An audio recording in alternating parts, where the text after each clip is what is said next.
Alors dans cette vidéo, on va continuer de découvrir comment on peut utiliser les conditions, puisque comme je vous l'ai dit, c'est super important. C'est vraiment, ça fait partie des choses les plus importantes à connaître. Euh, donc je vais toujours travailler dans ce fichier principal que j'ai un petit peu nettoyé, juste pour laisser ça, histoire de pouvoir le copier-coller. Mais on va repartir en fait d'une fonction toute neuve et on va faire un autre exercice qui va consister à faire comme si on développait une sorte de boutique en ligne. Alors, on va imaginer que l'utilisateur a de l'argent. Donc, par exemple, je vais mettre argent est égal à, et je vais mettre quelque chose comme 100. Ensuite, on va imaginer que le produit est en stock ou pas. Int stock. Et là, je vais mettre, par exemple, 3 exemplaires du produit en stock. Donc ça, c'est l'argent de l'utilisateur. Ça, c'est le nombre de produits en stock. Et je vais, je vais mettre le prix. Price est égal à 50. Donc, on a une quantité d'argent, une quantité de produits en stock et un prix pour le produit. Je vais ensuite demander à l'utilisateur de saisir une quantité qu'il souhaite pour le produit.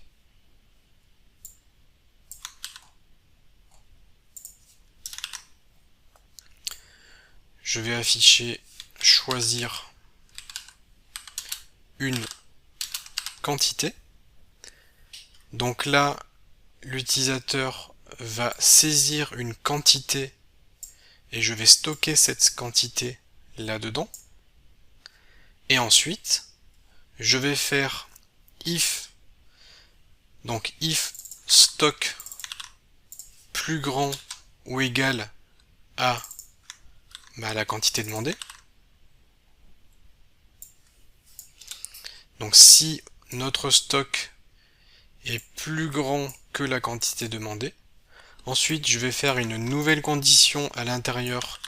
Je vais faire if. Alors là, je veux vérifier si l'utilisateur a assez d'argent. Donc je veux vérifier si la quantité multipliée par le prix, donc par exemple le prix est de 50, 2 fois 50 ça fait 100. Donc je veux vérifier si la quantité multipliée par le prix, ce qui donne le prix total,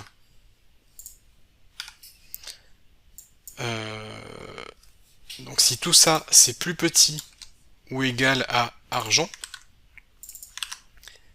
vous voyez j'utilise des parenthèses ici par rapport aux priorités des opérations. Une opération mathématique entre parenthèses sera exécutée avant.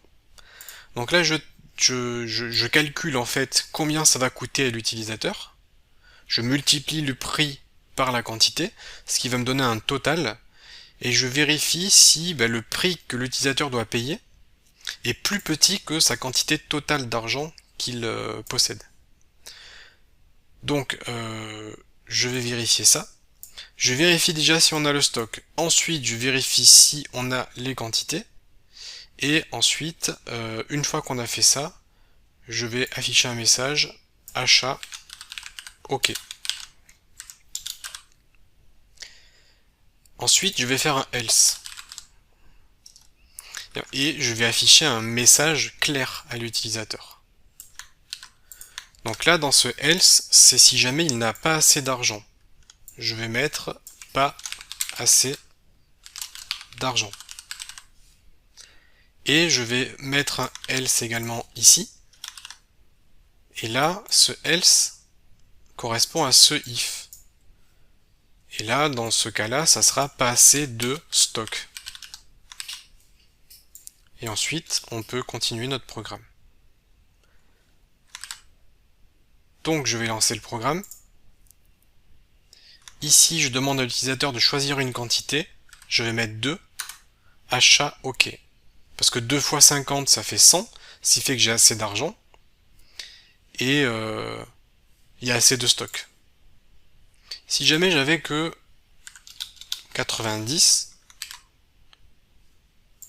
et que je lance le programme, choisir une quantité, je vais choisir la même quantité, 2, on va me dire pas assez d'argent. Si j'avais 900 d'argent, et que j'avais choisi une quantité de 5, et bien là j'ai pas assez de stock. Donc voilà comment vous pouvez mettre en place des conditions assez poussées, avec des imbrications. On peut même aller plus loin, on peut faire un booléen isOnline est égal à true. On peut mettre en place un booléen qui permet de savoir si le magasin est en ligne. Est-ce que le magasin est accessible ou est-ce qu'il est en maintenance? Si le magasin est en ligne, alors ça veut dire que les gens peuvent acheter. Donc je peux englober tout ça dans un if isOnline. Là, remarquez ici que je mets juste if isOnline. Et là, dans un else, je peux mettre en maintenance. Donc je peux juste faire une condition if isOnline, parce que lorsqu'on teste un booléen, qui est soit vrai soit faux, on n'a pas besoin de tester quoi que ce soit d'autre, puisque une condition, en fait, ça vérifie juste si le contenu entre parenthèses est vrai ou faux. Est-ce que l'on a plus de stock que de quantité, vrai ou faux? Ça teste que du vrai ou faux, vrai ou faux, vrai ou faux. Donc là, quand on a un booléen, on peut faire tout simplement le booléen directement. La seule chose que vous pourriez être emmené à faire, ça va être un point d'exclamation pour dire la négation. Ça veut dire si pas online. Donc si cette valeur est égale à false. Voilà, ça c'est la seule chose que vous pourriez être emmené à faire. Donc je vais tester, je lance le programme, on voit que ça marche, je prends une quantité de 1, achat, OK. Par contre, si je ne suis pas online, et que quoi qu'il arrive, le magasin est hors ligne, dès que je lance le programme,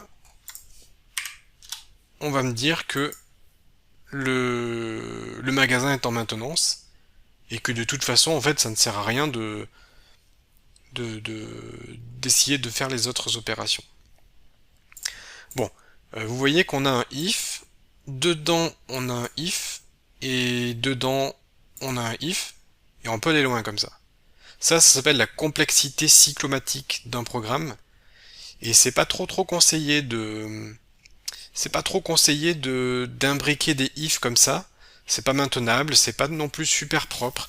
Votre programme va finir par être trop lourd, pas assez optimisé, trop surchargé. Ça devient rapidement illisible.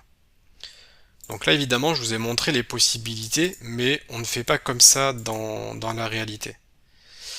Tout ça, ça peut s'améliorer. Tout ça, ça peut s'améliorer, et en réalité, on ne procède pas de cette façon. Par exemple, le isOnline ici, j'aurais tout simplement pu l'enlever, comme ceci. Mais en revanche, j'en ai besoin. J'ai besoin de savoir si mon magasin est en ligne ou pas. Donc je peux le mettre ici. Dans une condition, on peut tester deux conditions. Là, je teste si le stock est plus grand que ça. Donc tout ça, je vais le mettre entre parenthèses, parce que ça, c'est une condition. Mais en fait, je peux mettre une double condition. Je peux mettre un double et. Si le stock est plus grand que la quantité demandée et que le shop est en ligne, alors à ce moment-là, on peut exécuter tout le reste du programme. Donc voilà comment on peut déjà enlever un premier if et nettoyer un tout petit peu ce programme avec quelque chose qui sera légèrement plus lisible. On peut faire comme ça. Sachez également que vous avez la possibilité, donc là je vous ai montré le et pour tester deux conditions. Il faut que les deux conditions soient vraies pour que le if global soit considéré comme vrai. Mais sachez que vous avez la possibilité de tester avec un ou. c'est les deux barres comme ceci. Sur un clavier français AZERTY, c'est Alt-GR plus la touche 6. Et ça veut dire ou. Ce symbole, ça veut dire ou. C'est soit ça, soit ça. Si l'une des deux conditions est vraie, alors le if sera considéré comme vrai. Même si l'autre est fausse, à partir du moment où vous en avez une des deux qui est vraie, alors le if sera considéré comme vrai. Bon, nous en l'occurrence, on veut mettre un et parce qu'on veut que le stock soit suffisant et que le magasin soit en ligne. Alors après, évidemment, vous pouvez modifier le message, pas assez de stock ou magasin en maintenance. Et comment faire pour améliorer un petit peu ce programme et le rendre plus lisible? Eh bien, on va extraire tout ce bout de code là. En fait, ça va se passer dans une fonction void acheter int quantité. Donc on a une fonction acheter dont on va mettre le prototype ici. Cette fonction acheter, comme le nom l'indique, ça va être une fonction qui aura pour rôle d'effectuer l'achat. Donc si jamais on a du stock et que le magasin est en ligne, alors à ce moment-là, on va procéder à l'achat comme ceci. Donc je vais prendre acheter, je vais l'appeler ici. Et si on a du stock, que le magasin est en ligne, on va passer en paramètre la quantité qui est ici. La quantité est stockée dans cette variable-là. Et ensuite, vous pouvez voir que le num, eh bien, c'est la quantité. Donc là, il faut que je remplace. Et là, on a des problèmes avec ces variables, puisque ce sont des variables locales. Elles sont locales, il faudrait qu'elles soient globales. Donc en fait, toutes ces variables sont censées être globales, puisqu'on veut y avoir accès de partout. Donc on va les sortir de la fonction main et on les colle au-dessus. Ce qui fait que à cet endroit du programme, on est bon. Ces variables peuvent être récupérées.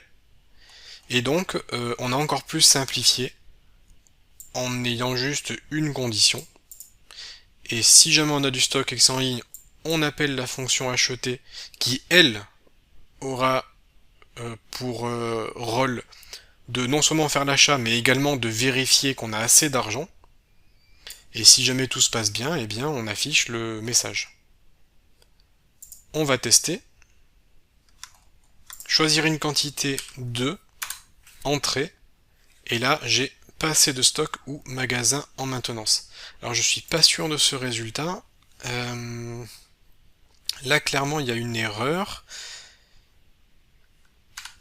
Non, pas du tout en fait. Non, il n'y a pas d'erreur puisque le magasin est en maintenance, pardon. J'étais étonné. Hop, on va mettre le magasin en ligne.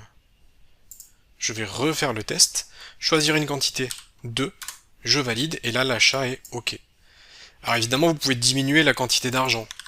Ici, la quantité d'argent, au moment où vous réalisez l'achat, si jamais l'achat est valide et que ça a bien été effectué, vous pouvez dire argent moins égal à tout ça. On calcule l'argent dépensé. Moins égal, ça permet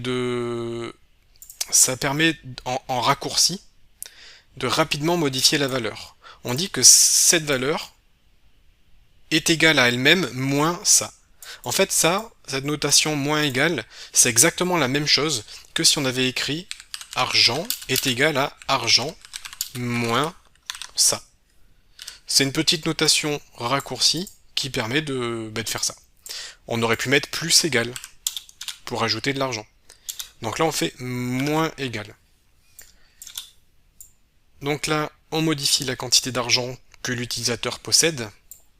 Et si vous voulez, on peut afficher il vous reste... Et là, il nous reste quoi? Il nous reste argent, euros. Donc au début, on a 500, disons. Je lance le programme. On va acheter 2 quantités.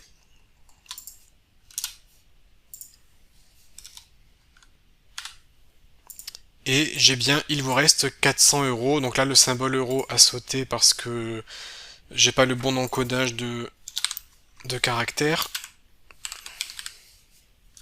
Voilà. On va refaire la démonstration. Choisir une quantité 2, entrée, achat OK. Il vous reste 400 euros. Donc au début, on a 500 et ensuite, on a 400.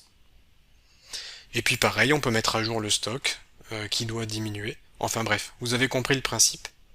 Et voilà comment vous allez pouvoir un peu mieux organiser vos programmes. On va éviter d'imbriquer trop de fonctions. On peut avoir trop de conditions, pardon. On peut avoir des conditions multiples, ce qui permet de tester directement plusieurs choses.